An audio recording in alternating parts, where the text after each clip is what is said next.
Halo sahabat Kompas, kembali lagi di series Kenapa Tidak bersama dengan saya Fania. Dan kali ini tentu saja kita akan ngobrol seputar dunia karir bersama dengan Bu Elin Rahman, seorang psikolog ternama sekaligus salah satu penulis rubrik karir di Harian Kompas. Halo Bu Elin, gimana kabarnya? Halo Fania, baik Fania. Saya suka banget sama outfitnya Ibu hari ini, warna hijau dan saya coklat. Mungkin kita bisa jadi Ya, tanaman, Bu. Bumi ya, kita cinta bumi. Oke, nah Ibu, mungkin kalau kita ngomongin soal karir nih Bu, sekarang itu lagi tren banget yang namanya hustle culture gitu. Jadi bekerja, begadang. betul, bekerja terlalu keras banget seperti gitu ya Bu ya. Atau mungkin bisa juga orang yang memang kerja kerasnya itu dalam arti dia itu bekerja lebih dari satu tempat Bu, gitu. Atau mengerjakan terlalu banyak hal yang kompleks seperti itu. Nah, melihat fenomena ini, menurut Bu Elin itu kenapa ya tiba-tiba fenomena hustle culture ataupun budaya ini tiba-tiba booming, Bu? Tiba-tiba tren seperti itu. Aku cerita dikit ya. Boleh, Ibu. Ada yang meninggal loh. Oh, wow. Gara-gara bekerja Terlalu keras. seperti itu. Okay. Jadi artinya pada malam hari ya kegiatan itu semakin aktif. Mungkin ini memang tidak semuanya seperti itu, tetapi memang suatu keharusan karena kebetulan dia meliput olahraga dan olahraga itu memang adanya kalau di Eropa beda berapa jam, apalagi di Amerika beda berapa jam, sehingga memang dia mesti hidup malam. Namun demikian efeknya udah jelas, ya untuk demi kesehatan itu nggak baik. Sangat-sangat tidak baik ya Bu ya. Oke, dan baik jangka pendek maupun jangka panjangnya nanti seperti itu ya Bu ya. Oke, nah kira-kira menurut pandangan Bu Elin sendiri fenomena ataupun budaya hustle ini mungkin punya dampak negatif seperti apa saja Bu, selain tadi mungkin bisa menyebabkan meninggal dunia seperti. Sebetulnya gini, ini bukan baru. Pada tahun 70-an kalau kita lewat Sudirman, itu kita lihat lampu-lampu di gedung bertingkat itu masih nyala semua. Oh, betul. Sekarang itu tidak terjadi. Sekarang gelap semua. Ya, dulu itu nyala semua dan kita melihat kalau misalnya kita kebetulan belong to a certain company yang lampu masih nyala, kita merasa bangga bahwa company itu masih aktif bekerja pada jam 9 malam. Betul. Bahkan ada yang terkenal nih, ada seorang CEO, banknya sebetulnya bank pemerintah, namun demikian beliau itu memang bisa mengundang rapat jam 1 malam. Oh, wow. Ya, sehingga para eksekutif itu sewa apartemen di seputar kantor itu, sehingga kalau mereka dipanggil mereka bisa langsung datang. Oh, gitu. Jadi ini pandangan atau faham bahwa bekerja long hours itu memang bagus dan produktif. Oh, malah produktif seperti itu. Bilangnya. Ya, jadi anggapannya. Anggapannya, betul. Karena semakin lama kita bekerja, otomatis ya mungkin revenue kantor gitu ya, perusahaan gitu ya Bu ya, dan juga apa yang kita hasilkan malah semakin banyak, tapi efeknya ke diri kita sendiri. Betul. Ya, untuk kesehatan sangat. Dan saat sekarang itu udah lain lagi ya. Hustle culture yang sekarang itu tidak lagi Sudirman gedung bertingkat tapi garasi. Ya, contohnya Microsoft mulai dari garasi, Facebook mulai dari garasi, Google mulai dari garasi, sehingga kemudian hustle culture ini marak kembali. Ada anaknya temen yang mulanya baru lulus sarjana, kemudian dia bekerja di sebuah perusahaan yang biasa gitu, kemudian dia merasa bosan, kemudian pindah ke perusahaan IT. Yang ada dia nggak pulang. Jadi dia punya kasur di tempat di kantornya dan dia tidur di situ. Jadi kerja terus tidur, abis itu kerja lagi. Wow, itu antara mungkin apa ya Bu ya, dedikasi, loyalitas, atau sebenarnya itu salah satu kekonyolan tersendiri ya Bu ya? Mungkin. Kultural jadinya. Kultural. Jadi dianggap bahwa yang kayak gitu itu keren. Baik-baik. Nah, ini sangat menarik banget Bu, karena mungkin kalau misalnya kita tadi berbicara mengenai ketika kita bekerja di satu perusahaan tertentu dan lembur.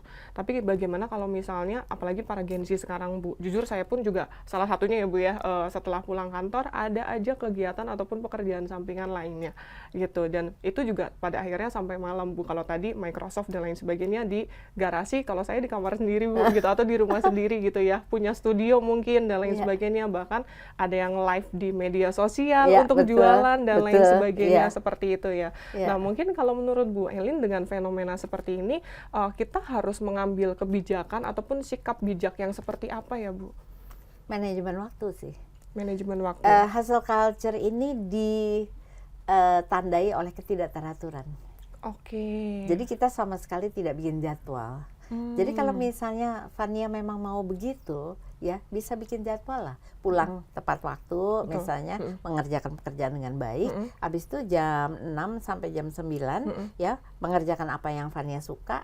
Tapi sesudah itu ya pulang. Karena you have to save your energy for tomorrow. Oh ya, ya setuju, kan? setuju. Dan juga ilmu baru yang saya baca-baca dari media sosial, badan itu memang perlu tidur karena organ-organ kita pada waktu kita tidur itu bekerja. Si ginjal mulai bekerja, si jantung bekerja, si hati bekerja, usus bekerja. Ya karena itu ya kita memang perlu tidur yang betul sebetulnya. Gitu, daripada kerja-kerja terus gitu ya, Bu ya. Iya. Oke, nah mungkin jadi hustle culture sendiri pada akhirnya menyebabkan kita jadi burnout, istilahnya ya itu ya, stres gitu ya, Bu ya, tidak bisa mengelola diri sendiri dengan baik seperti itu. Nah, menurut Bu Elin sendiri gitu ya, apa aja sih tanda-tanda dari ketika kita sudah mulai burnout, ketika kita sudah mengalami bahwa oh ini budaya ini sudah mulai nggak baik nih untuk kesehatan kita? Tandanya, nyalain orang lain. Oke, nyalahin orang lain. Menyalahkan orang lain, menyalahkan atasan, menyalahkan keadaan dan sebagainya tanpa kita sendiri melihat apakah kita pernah mengupayakan work-life balance misalnya. Work-life balance itu apa sih? Orang sering mengatakan work-life balance itu healing, senang-senang, jalan-jalan. Itu juga melelahkan loh. Capek betul, Bu. Jalan-jalan kita ya jalan kaki kemana-mana, capek juga ya, Bu. Capek juga. Ya sebetulnya yang mesti dipikirkan adalah adanya pengendapan, adanya penjadwalan waktu tidur yang betul, adanya waktu sosialisasi. Jadi ada beberapa aspek dalam kehidupan ini yang sebetulnya bisa kita masing-masing itu harus punya sasaran yang mesti kita penuhi gitu. Misalnya dalam soal spiritual, apakah kita juga menyiapkan waktu kita untuk beribadah, ya sebetulnya dalam Islam kalau kita beribadah 5 kali sehari itu memang sudah merupakan salah satu cara untuk work-life balance karena kita harus membersihkan badan, kemudian kita sholat. Menurut saya itu saja sudah membuat badan kita atau mental kita lebih sehat. Berhenti sejenak atau istirahat sejenak seperti itu ya, Bu ya. Nah, tapi fenomenanya adalah ini, tapi lagi nih, Bu ya. Jadi Gen Z ini mungkin karena terlalu banyak kemakan media sosial, Bu. Jadi kadang kalau misalkan saya lihat postingan teman saya, wah dia umur sekian udah punya ini gitu ya, atau umur sekian sudah menjadi ini di pekerjaannya. Jadi itu memicu kita sendiri untuk oke, aku harus bekerja lebih keras.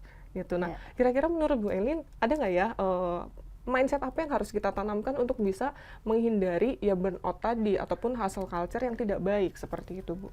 Yang jelas kita memang tidak boleh percaya bahwa kerja keras itu menyebabkan kesuksesan. Kerja keras saja. Ya, kalau kita misalnya bekerja keras tapi nggak efisien, nggak efektif, ya nggak bisa juga. Jadi si pekerja keras yang sukses itu pasti ada smartness. Pasti ada strategi, ya. Jadi dia bukan sekedar bekerja long hours.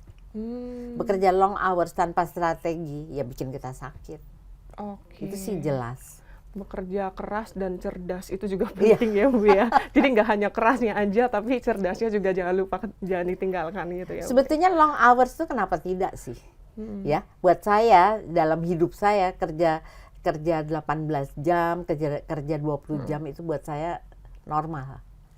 Asal sesudahnya 20 Jam kan ada 24. 24 4 jam. jamnya itu kita ngapain? Kita benar-benar istirahat. Istirahat, oke. 4 jam juga cukup ya Bu untuk kita Iya. istirahat ya. Iya. Jangan 24 jam kali 7 hari kita full bekerja gitu. Nanti pingsan masuk rumah sakit malah. Oke, nah tapi kalau misalnya ternyata memang perusahaannya itu budayanya seperti itu Bu. Apakah memang kita itu harus punya gitu ketika kita punya self managing sendiri dan ternyata itu tidak cocok dengan culture perusahaan yang seperti itu, oke kah untuk kita mungkin keluar dan mencari work life balance tempat lain atau gitu? Kenapa tidak? Oke. Karena gaya tertentu itu biasanya yang diuntungkan adalah big boss-nya. Oke. Ya, yang diuntungkan. Tetapi yang di bawah-bawah yang mengikuti cara kerja seperti itu, kalau mereka tidak memikirkan efisiensi, ya pada suatu saat dia akan gubrak. Iya sih. Pada Ya. saat tumbang dan pada akhirnya yang rugi pun kita sendiri Iya. gitu ya, bukan perusahaan. Seperti Betul. itu ya Bu ya. Oke, nah menarik banget. Berarti salah satu pesan untuk teman-teman mencari pekerjaan yang punya work life balance gitu ya Bu ya. Satu work life balance yang bukan perlu healing dan sebagainya, tetapi membalance ya, misalnya dengan olahraga dan sebagainya. Setuju. Dan kemudian yang kedua, bukan keras saja, tetapi juga cerdas. Juga cerdas, oke. Memang kita didesain itu untuk seperti itu ya Bu ya, nggak hanya kerja keras tapi juga ya kita berpikir gimana caranya supaya itu tidak merugikan diri kita sendiri dan juga orang lain dan perusahaan seperti itu. Nah, berarti sangat penting ya Bu ya work life balance ataupun ya kita menyeimbangkan hal itu ya Bu ya. Oke. Nah, mungkin seberapa penting Bu? Ya memang kalau seimbang itu kan memang penting. Dalam semua periode kehidupan seimbang itu penting kan. Tapi kita sendiri juga mesti tahu bahwa persaingan memang makin keras. Teknologi juga maju pesat dan semua ini keadaan VUCA ini memang mengancam diri kita kalau kita memang tidak alert. Jadi mungkin keras, ya, cerdas dan waspada kali. Dan waspada. Wah, itu salah satu tipsnya berarti bekerja keras tapi cerdas dan juga waspada. Yang ketiga gitu.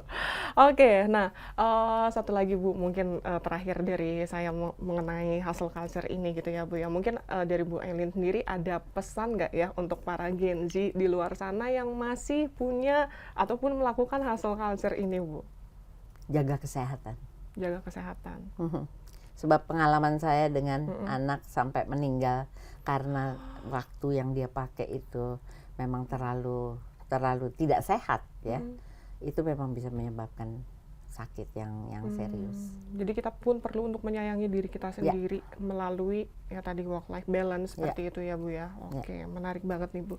Jadi kalau misalnya bisa saya simpulkan mengenai hustle culture ini sebenarnya memang ada dampak positifnya kalau kita itu lakukan dengan cara yang efektif dan efisien. Betul. Bekerja cerdas juga dan waspada tadi ya Bu ya. Tapi kalau misalnya untuk jangka panjangnya pun kita harus berhati-hati karena tidak hanya menyebabkan kelelahan tapi juga bisa menyebabkan sampai kepada ya kesalahan fatal atau kematian yang memang kita tidak inginkan gitu. Orang lain tidak Satu inginkan. hal lagi.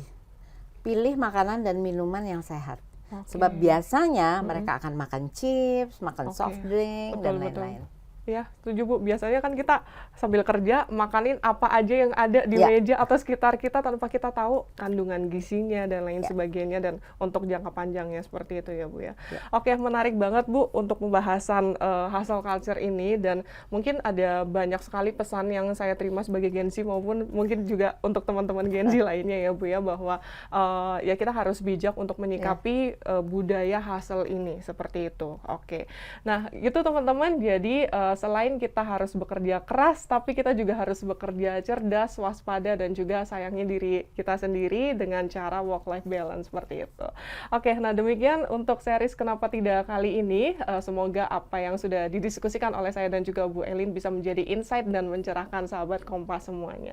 Oke, sampai ketemu lagi di series Kenapa Tidak berikutnya.